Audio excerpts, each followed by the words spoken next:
Hello friends, welcome back to the channel.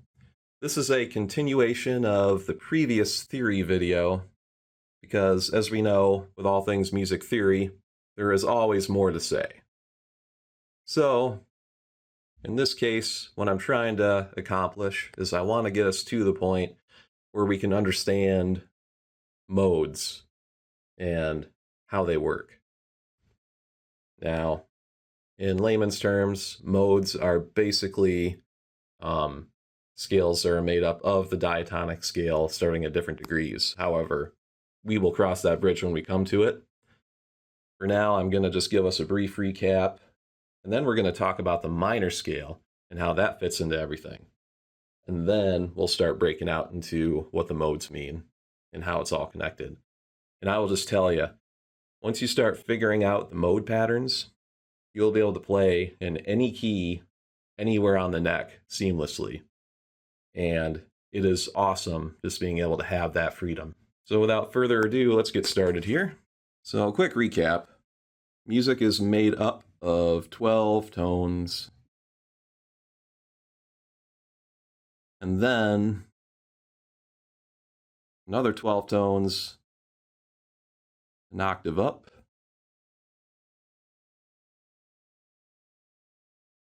And so on and so forth. But it's just these 12 tones. We also have half steps and whole steps.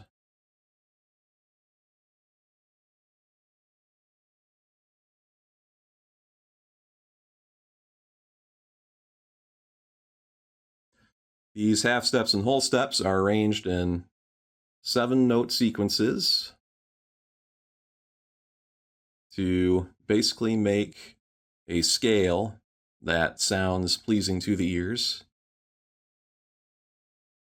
And our major scale follows the pattern of whole, whole, half, whole, whole, whole, half. Okay, so this is basically what we covered in the last video. Now I'm going to start talking about the minor scale.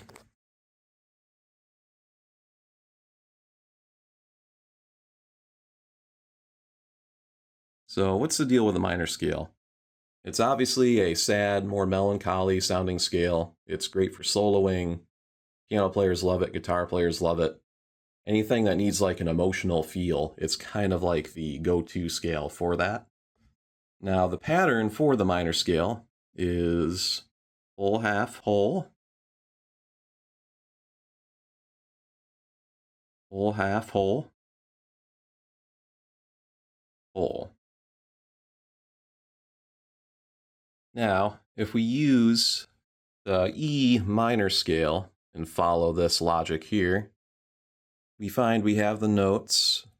We'll just start from the open string here on the low E. We have E. We have F sharp. So that's our whole. Then we got a half to G. Then we got a whole to A open. Another whole to B. A half to C. A whole to D. And then a whole to E. And then we can keep following this pattern down.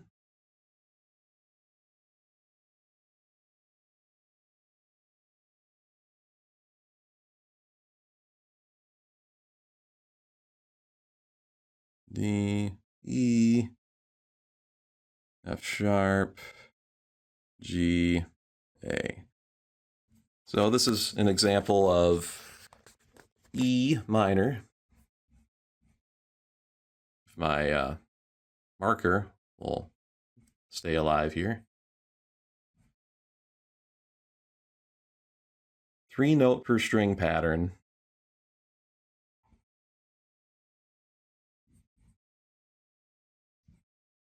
And I'm just using NPS for shorthand for note per string. So, do you notice anything about these notes? So I'll give you a hint. If we start from the G, we've got G to A, which is a whole, A to B, which is a whole, B to C is a half, C to D is a whole, D to E is a whole, E to F sharp is a whole, and F sharp to G is a half. Whole, whole, half, whole, whole, whole, whole, half. So E minor shares the same notes as G major. Now, how is this possible, you might ask? Let's go back to this whole, whole, half, whole, whole, whole, whole, half, okay? So what I'm going to do is I'm going to write two of these so we get the octave in there, okay? All right, there's one.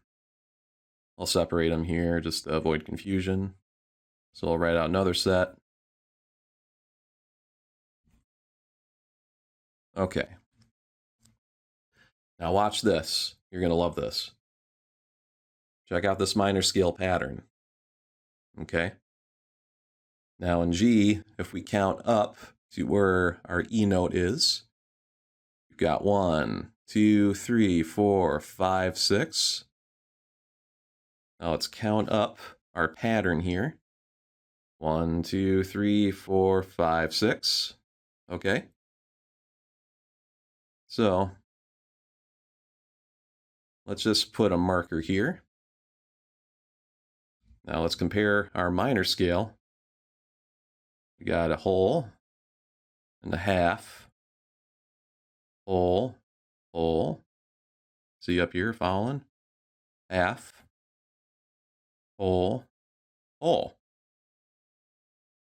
So this minor scale actually fits in this major scale pattern when you take it out a couple octaves.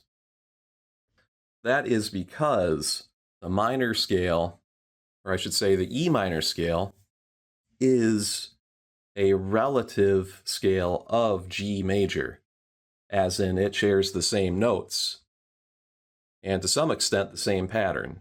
But basically, you're starting on the 6th degree of G major and following the exact same notes. Now, what does this mean?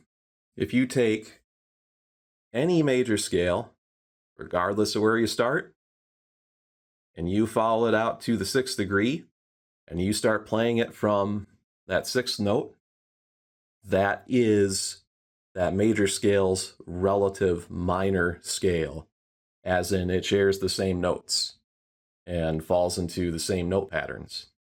So if somebody says we're playing this song in E minor or whatever, and you know the key of G, you know E minor. We'll just go back to this pattern here of the 2 octaves. The way that we did this with E minor in this case,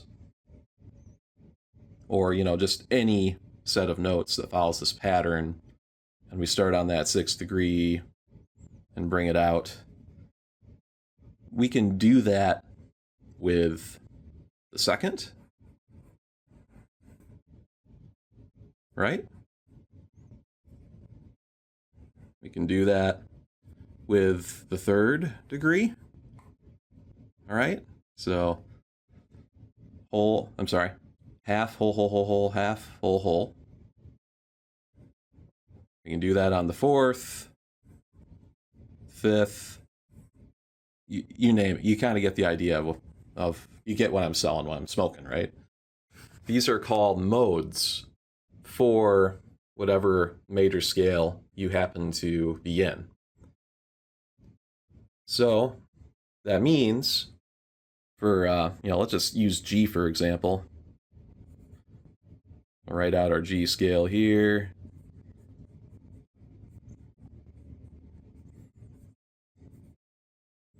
And we're following the same patterns up here. Okay, so same way that we did the E here. Okay, there's our set of 7 notes. We can do that with the A. Okay, and with the B, I'm sorry, this is not right.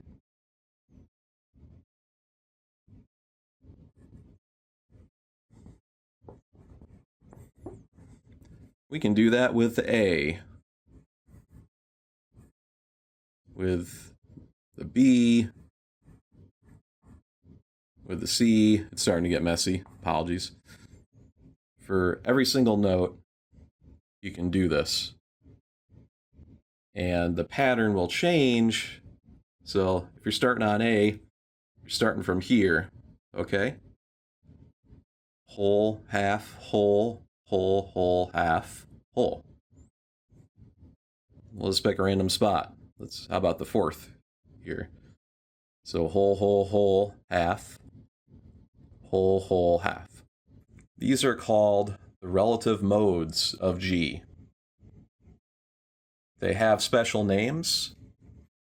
Feel free to learn them. It's excellent if you learn them. However, to start out with, just to avoid confusion, I'd start calling them degrees or positions. So just to illustrate this from the pattern point, this is what we get when we spell each of these out. So we get whole, half, whole, whole, whole, half, whole for our second degree. We get half, whole, whole, whole, half, whole, whole for our third. We get whole, whole, whole, half, whole, whole, half for our fourth. We get whole, whole, half, whole, whole, half, whole for our fifth. We get whole, half, whole, whole, half, whole, whole for our sixth. That's also our minor scale. And we get half, whole, whole, half, whole, whole, whole for our seventh.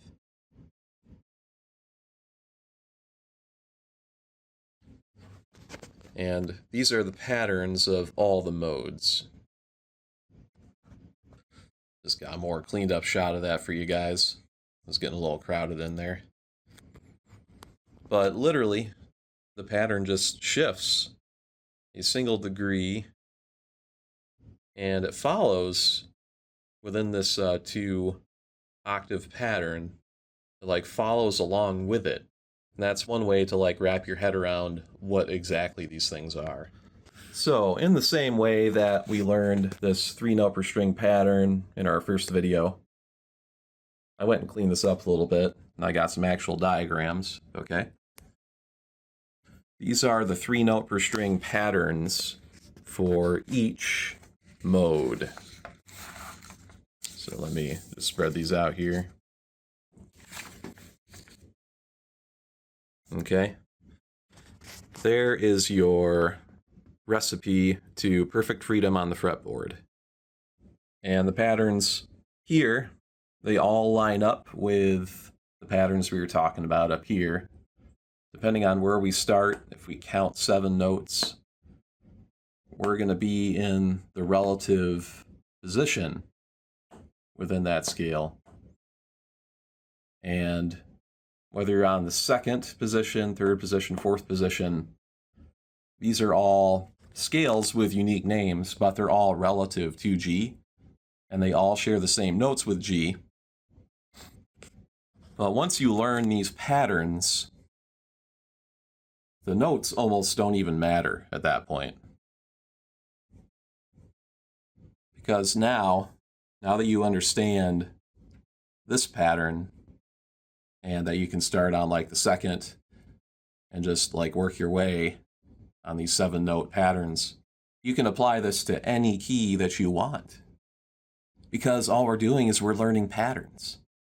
We don't need to memorize the notes. All we have to do is learn this pattern, and then we can shift it up and down as needed. So here, we wrote this all out in the key of G because it's the guitarist's favorite key. And is quite frankly probably the easiest to learn the modes on, just because the fingerings line up pretty well. There's no crazy stretches or anything in there. So one of the biggest goals I think every guitarist needs to learn, figure out all of these 3-note per string patterns and how they fit together. Because once you do, the entire fretboard is yours. And here's kind of a fun little trick for memorizing these guys. So if we take like position 1 and 2 here, watch what happens when I cover up the first notes of each string on this one.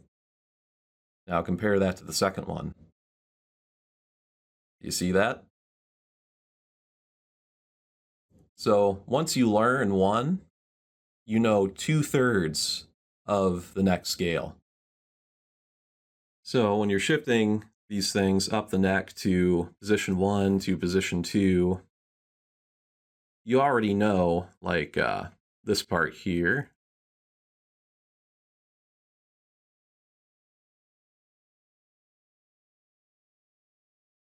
Second 2/3 of our first position is the first 2/3 of our second position.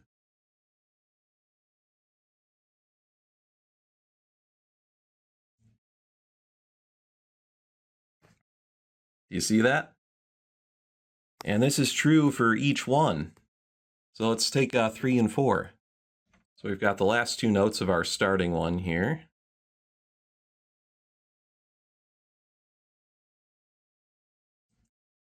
And that's the first 2 notes per string of the next one.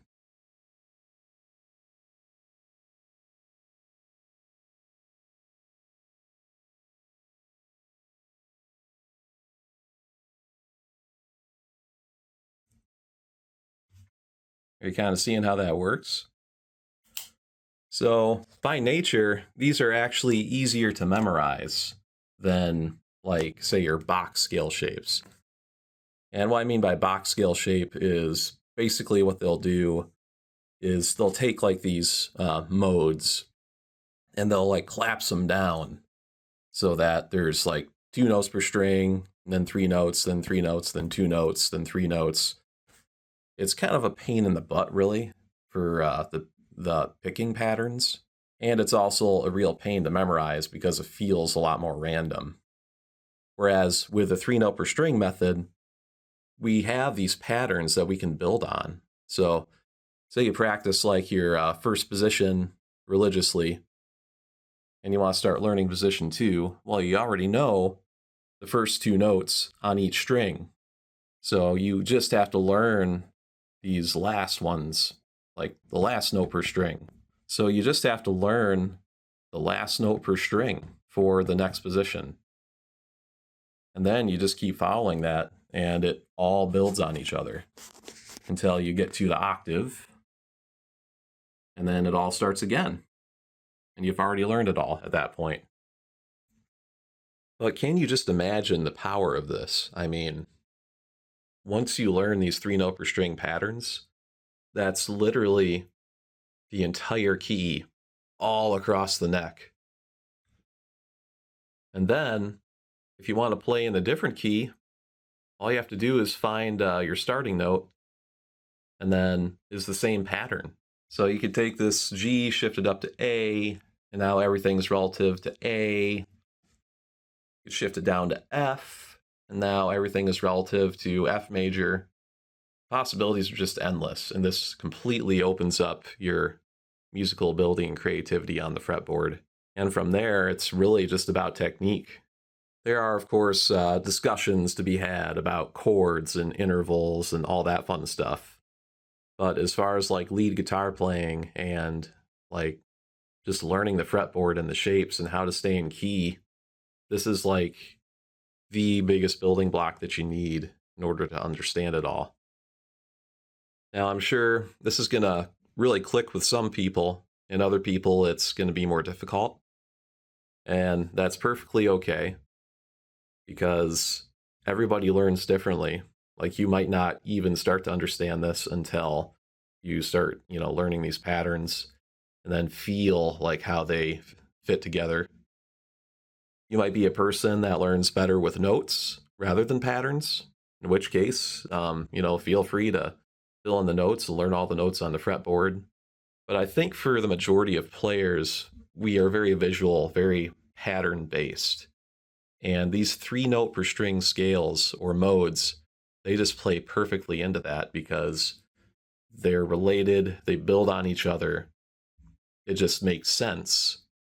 And let's face it, in music, it's hard to find things that make sense sometimes. So this can be like a great way to just ground yourself.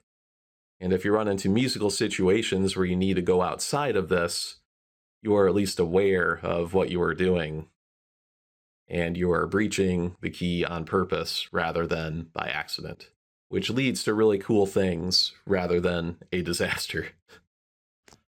Thank you once again for joining me. I hope it wasn't too confusing. If you need any help or have any questions, please feel free to post them in the comments. Remember, we're all here to learn from each other and have fun. So I'll see you next time.